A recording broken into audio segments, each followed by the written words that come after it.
अब जो एक सवाल बार बार खड़ा हो रहा है, जैसे हमारे मेहमानों ने भी कहा कि इस भीड़ का नेता कौन है, कौन नेतृत्व कर रहा है इसका? क्या ये नेतृत्व विहीन भीड़ है या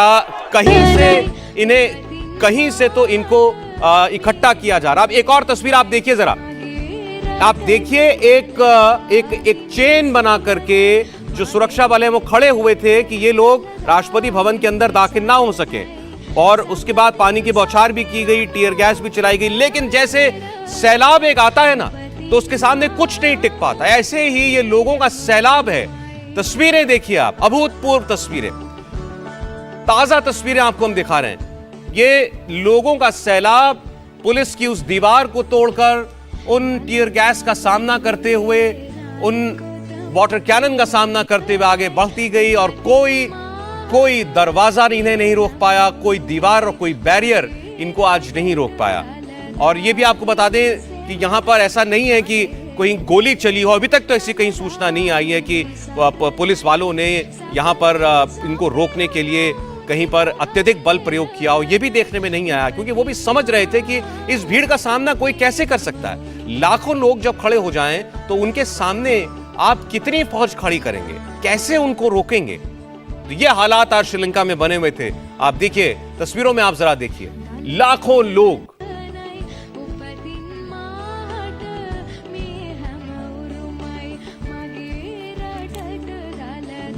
एक रिएक्शन में अनिल जी का लेना चाहता हूं।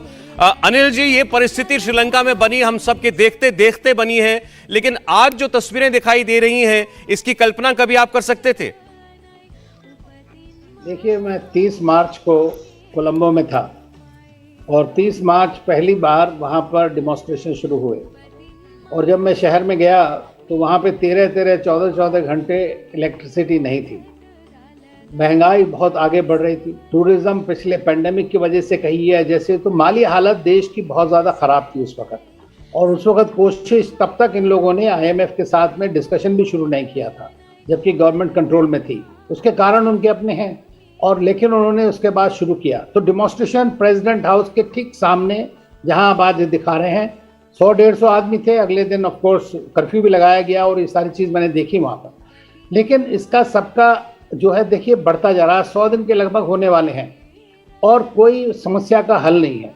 भारत ने अपनी तरफ से पूरी जितनी भी मदद कर सकता था की है, लेकिन ये जैसा कि मेरे दूसरे दोस्तों ने भी कहा कि जो 20 साल पुरानी जो समस्याएं हैं वो एकदम सुलझ नहीं सकती हैं। तो हमको उसमें ये देखना है कि अगर ये इस तरह से, मान लीजिए इनकी एक ही डिमांड है इस वक्त, सिंगल डिमांड, और वो सिंगल डिमांड है कि भाई राजपक्षा को हटाया जाए। तो पहले दिन से गोटा गो करके चला आ रहा है उनका।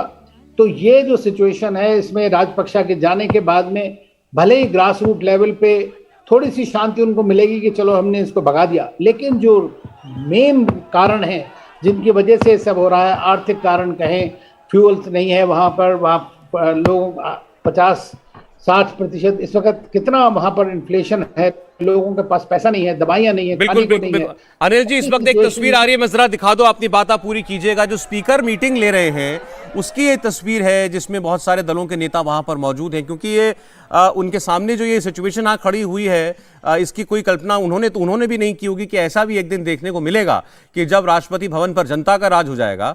तो अब यहाँ पर वो फैसला लिया गया जो राघवन बता रहे थे। एक बार फिर हम राघवन के पास चलते हैं। राघवन, अब तो तस्वीर भी आ गई है, जरा एक बार फिर से बताइएगा कि स्पीकर की मीटिंग में क्या क्या हुआ है श्रीलंका में।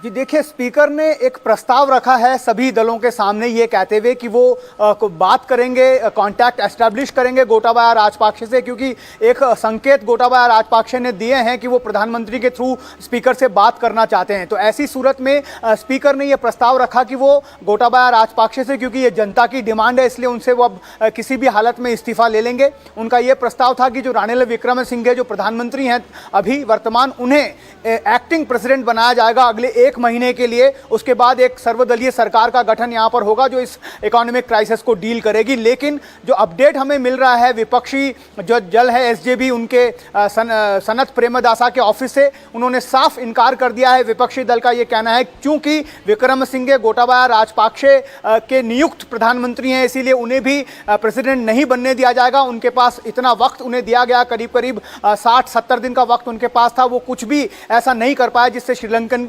सरकार या फिर श्रीलंका की इकोनॉमी में किसी तरह का सुधार हो। इसीलिए अब जो विपक्षी दलों की तरफ से एक प्रस्ताव ये रखा गया है सौरभ की स्पीकर खुद जो है वो एक एक्टिंग प्रेसिडेंट की भूमिका अदा करें अगले 1 महीने तक, जब तक कि कोई सर्वदलीय सर्वमान्य सरकार वहां पर नहीं बन जाए। ये तो विपक्ष की बात हुई, लेकिन सवाल यह है कि क्या यह फैसला भी जनता को मंजूर होगा? जनता वहां की चाहती क्या है और जनता के पीछे कौन खड़ा है? आखिर ऐसा जैसे आपने भी बताया था कि इसको वीकेंड प्रोटेस्ट का नाम दिया गया था, कोई ये विपक्षी दल हैं इनके पीछे, आखिर कौन है जो इनको मोबिलाइज कर रहा है?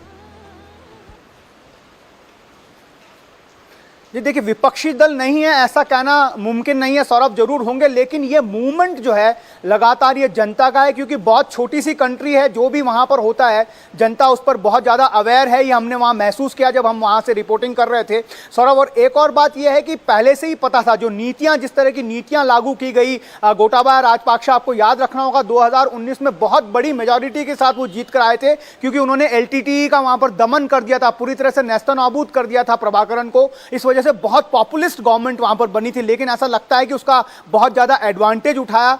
हम आपको अगर आंकड़े के जरिए समझाने की कोशिश करें तो जो डिपार्टमेंट गोटाबाया राजपाक्षे की फैमिली के पास, या यूं कहें महिंदा राजपाक्षे की फैमिली के पास थे, 79% ऑफ द बजट जो था पूरी श्रीलंका सरकार का, वो एक फैमिली जो है उसको रन करती थी। तो आप अंदाजा लगा सकते हैं कि लोगों को कितना गुस्सा आक्रोश रहा होगा जब ये पॉलिसीज जो है गोटाबाया राजपाक्षे की, महिंदा राजपाक्षे की, वो गलत पड़ने लगी। कोविड की वजह से सबसे बड़ा, जैसा हमें आपको जानते हैं कि रेवेन्यू जो है वो टूरिज्म से आता है, डॉलर्स की बहुत ज़्यादा शॉर्टेज हो गई कोविड की वजह से। उसके बाद उन्होंने 2 बड़े फैसले लिए थे। एक फैसला ये कि जो भी वहाँ पर एग्रीकल्चर होगा वहाँ पर फर्टिलाइजर का इस्तेमाल नहीं होगा, उससे तकरीबन कह सकते हैं कि 50 से 60% जो डोमेस्टिक प्रोडक्शन है अनाज का, वो एक साथ ठप हो गया। रातों रात उन्होंने वहाँ पर फर्टिलाइजर पर पाबंदी लगा दी, ये कहते हुए कि ऑर्गेनिक खेती होगी। बहुत इंटरेस्टिंग बात यह है कि उस ऑर्गेनिक खेती के लिए सारा जो साजो सामान था, प्रोडक्ट्स थे, वो चाइना से मंगवाए गए थे। आपने पहले भी इस बात का हिंट दिया था कि कैसे चाइना ने अपने शिकंजे में कसा श्रीलंका को धीरे धीरे।